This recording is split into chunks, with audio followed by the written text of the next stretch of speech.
بنی اسرائیل کے 99 افراد کے قاتل کی توبہ کا واقعہ۔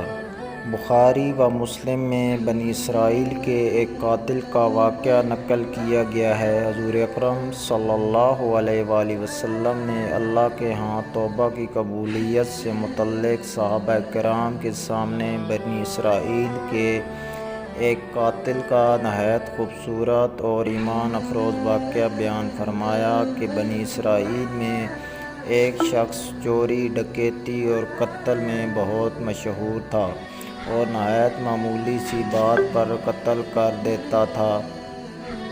ہوتے ہوتے اس کے ہاتھ سے 99 افراد کا قتل ہو چکا۔ اس کے بعد اس کے دل میں احساس پیدا ہوا کہ مجھے بھی تو اللہ کے ہاں جانا ہے۔ چنانچہ یہ فکر بڑھتا رہا اور لوگوں سے معلومات کرتے ہوئے سرگرداں پھرنے لگا کہ کیا میری توبہ قبول ہو سکتی ہے یا نہیں۔ کسی عالم شخص سے ملاقات کی فکر ہوئی کہ معلوم کیا جائے کہ ایسے شخص کی توبہ قبول ہو سکتی ہے یا نہیں۔ اسی حوالے سے لوگوں نے ایک عابد شخص کے پاس جانے کا مشورہ دیا۔ اس شخص نے اس کے پاس جا کر مسئلہ معلوم کیا، کیا میری توبہ قبول ہو سکتی ہے اور کیا میری مغفرت ہو سکتی ہے جبکہ میں نے 99 انسانوں کی جان ماری ہے؟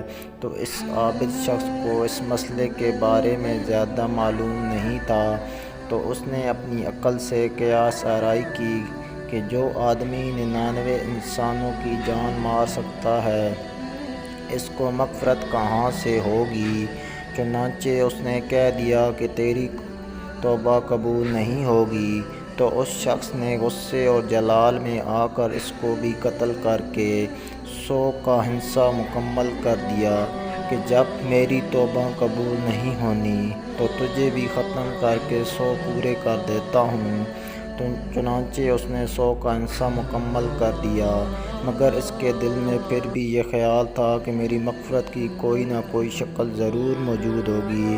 اس لیے اس نے لوگوں سے پھر معلومات کا سلسلہ جاری کر دیا کہ روئے زمین میں سب سے بڑا عالم کون ہے، وہی میرے مسئلے کا حل بتا سکتا ہے۔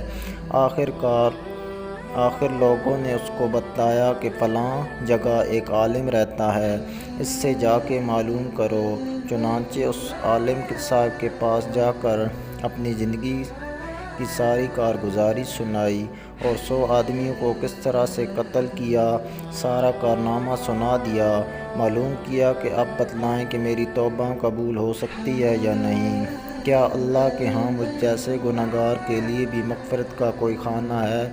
تو اس عالم صاحب کو چونکہ علم تھا تو اس نے بتایا کہ تیرے گناہ معاف کرنے میں اللہ کے ہاں کوئی رکاوٹ نہیں۔ اللہ کی رحمت کا سمندر تجھ جیسے گنہگاروں کے گناہوں سے بہت بڑا اور بہت وسیع ہے۔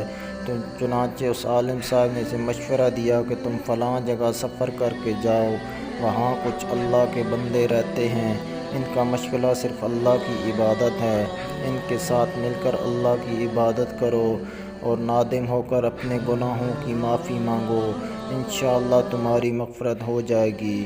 جب اس شخص نے آدھا راستہ طے کر لیا تو مالک الموت آ گئے۔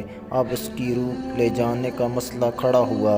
آسمانوں سے رحمت کے فرشتے بھی آئے اور عذاب کے بھی۔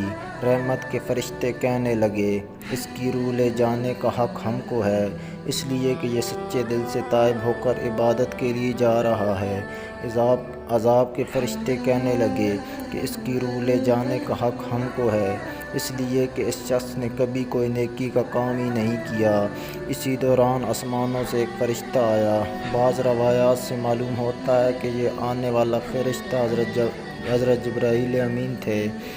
چنانچہ اس فرشتے نے تشریف لا کر ان دونوں طرف کے فرشتوں کے درمیان یہ فیصلہ کیا کہ جو دونوں طرف کی مسافت ناپ کر دیکھ لو، جہاں سے آ رہا ہے اس کی مسافت قریب ہے یا جہاں جا رہا ہے وہاں کی مسافت، لہذا جہاں کی مسافت قریب ہو اس شخص کو وہاں والوں میں شمار کر دیا جائے۔ دیکھی گئی تو جہاں جا رہا تھا وہاں کی مسافت جہاں سے آ رہا تھا اس کے مقابلے میں صرف ایک بالشت قریب ہے۔ چنانچہ فیصلہ ہوا کہ مقامی مسیحیت سے مقام عبادت صرف ایک بلشت قریب ہے، اسی لیے رحمت کے فرشتوں کو اس کو لے جانے کا حق حاصل ہوا۔ چنانچہ اللہ تعالیٰ کی طرف سے اس کی مغفرت کا اعلان ہو گیا۔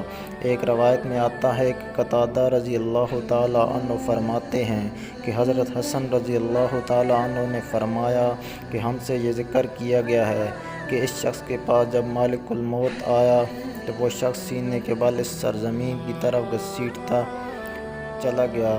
انسان جب بھی سچے دل کے ساتھ توبہ کرے گا تو اللہ تعالیٰ ضرور قبول فرمائے گا۔ انشاءاللہ یہ واقعہ خصوصاً ان حضرات کے لیے حوصلہ افزائی اور معاونت کا سبب ہے جو کہ بڑے بڑے گناہ کر کے اب مایوسی کی زندگی گزار رہے ہیں۔